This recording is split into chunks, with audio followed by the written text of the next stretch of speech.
안녕하세요. 굿모닝 굿모닝 굿모닝 굿모닝입니다. 마가복음 9장 14절에서 29절을 묵상하겠습니다. 이에 그들이 제자들에게 와서 보니 큰 무리가 그들을 둘러싸고 서기관들이 그들과 더불어 변론하고 있더라. 온 무리가 곧 예수를 보고 매우 놀라며 달려와 문안하거늘 예수께서 물으시되 너희가 무엇을 그들과 변론하느냐. 무리 중에 하나가 대답하되 선생님, 말 못하게 귀신 들린 내 아들을 선생님께 데려왔나이다. 귀신이 어디서든지 그를 잡으면 거꾸러져 거품을 흘리며 이를 갈며 그리고 파리에 지는지라. 내가 선생님의 제자들에게 내쫓아 달라 하였으나 그들이 능히 하지 못하더이다.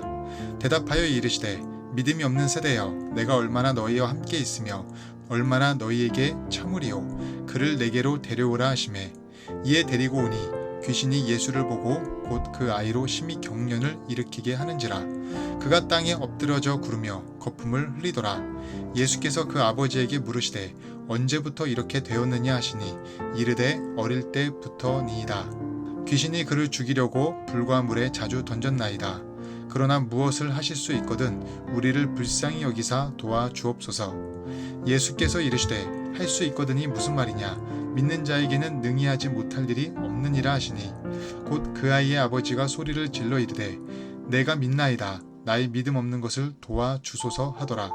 예수께서 무리가 달려와 모이는 것을 보시고 그 더러운 귀신을 꾸짖어 이르시되 말 못하고 못 듣는 귀신아, 내가 내게 명하노니 그 아이에게서 나오고 다시 들어가지 말라 하시매 귀신이 소리 지르며 아이로 심히 경련을 일으키게 하고 나가니 그 아이가 죽은 것 같이 되어 많은 사람이 말하기를 죽었다 하나 예수께서 그 손을 잡아 일으키시니 이에 일어서니라. 집에 들어가심에 제자들이 조용히 묻자오되 우리는 어찌하여 능히 그 귀신을 쫓아내지 못하였나이까. 이르시되 기도 외에 다른 것으로는 이런 종류가 나갈 수 없느니라 하시니라. 아멘. 예수님과 베드로와 야고보 요한이 변화산에서 내려왔는데 무리가 모여 웅성웅성하고 있었습니다. 사연을 들어보니 한 남자가 귀신 들린 자신의 아들을 데리고 산 아래 있던 9명의 제자들에게 와서 고쳐달라고 했습니다. 그러나 제자들이 아이를 고쳐주지 못했습니다. 그런데 제자들이 귀신 들린 아이는 신경 쓰지 않고 서기관인 율법학자들과 열띤 논쟁만 하고 있었던 것이었습니다. 귀신 들림으로 말도 못하고 발작 때문에 힘들어하는 죽을 뻔한 불쌍한 아이가 있음에도 불구하고 논쟁만 하고 있던 것이었습니다. 참으로 안타까운 상황입니다. 우리도 이와 같이 어떤 문제가 생길 때 따지고 논쟁할 수 있습니다. 그 따짐과 논쟁을 통해 어떤 문제가 해결이 되거나 건설적인 결과를 얻으면 너무나도 좋습니다. 하지만 대체적으로 그러기가 쉽지 않습니다.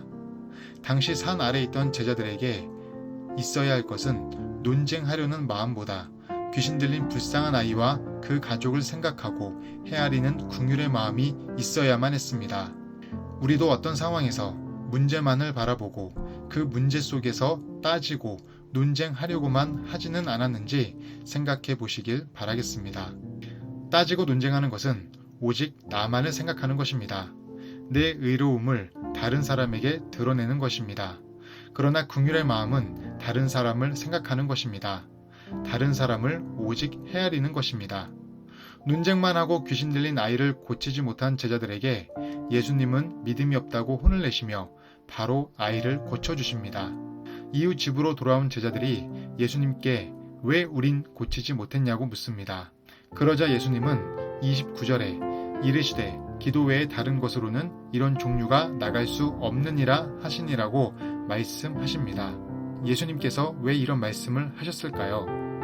예전 마가복음 6장에서 12명의 제자들은 더러운 귀신을 제어하는 권능을 받았습니다. 실제로 귀신이 쫓겨나고 병자를 고쳤습니다. 그런데 왜 오늘 마가복음 9장에서는 안 되었을까요? 그때와 오늘의 차이점이 딱 하나 있습니다. 그것은 바로 제자들에게 회개와 긍휼의 마음이 없었기 때문입니다. 분명히 마가복음 6장 12절을 보면 제자들이 나가서 회개하라 전파하고 이것을 한 이후 귀신을 쫓아내고 많은 병자를 고치게 됨을 볼 수 있습니다. 자명한 것은 남에게 회개하라고 전파하기 위해선 무엇보다 본인이 먼저 회개가 되어야 합니다. 그리고 그 안에 잃어버린 영혼에 대한 하나님의 긍휼의 마음이 담겨 있어야 하는 것입니다. 그래야 복음 전파에 또 사역에 하나님의 능력이 임하는 것입니다. 그러나 오늘 예수님께서 제자들에게 말씀하신 믿음이 없다는 의미는 바로 너희 안에 회개와 긍휼의 마음이 없었기 때문이라는 의미입니다. 그런 마음은커녕 논쟁만 하고 있으니 능력이 생길 리가 없었던 것입니다. 기도 외에 다른 것으로 이런 종류가 나갈 수 없다는 또 다른 뜻은 기도를 통해 우리가 회개하고 기도를 통해 강팍한 마음을 멀리하고 긍휼의 마음을 가질 수 있다는 의미입니다. 긍휼의 마음은 하나님의 마음입니다. 그래서 기도가 중요합니다. 기도는 우리 믿음을 유지하게 합니다. 그리고 우리가 가지고 있어야 할 것들을 유지하게 만듭니다. 기도를 통해 우리가 회개할 것을 회개하고 잃어버린 영혼에 대한 긍휼의 마음을 간직하고 유지하십시오. 그럴 때 우리 말과 행동에 또 삶에 주의 권세와 능력이 가득 임하게 될 것입니다. 기도하겠습니다. 하나님, 우리는 신앙인으로 산다고 하면서도 회개가 없었습니다. 우리 마음에는 하나님의 긍휼의 마음도 없었습니다.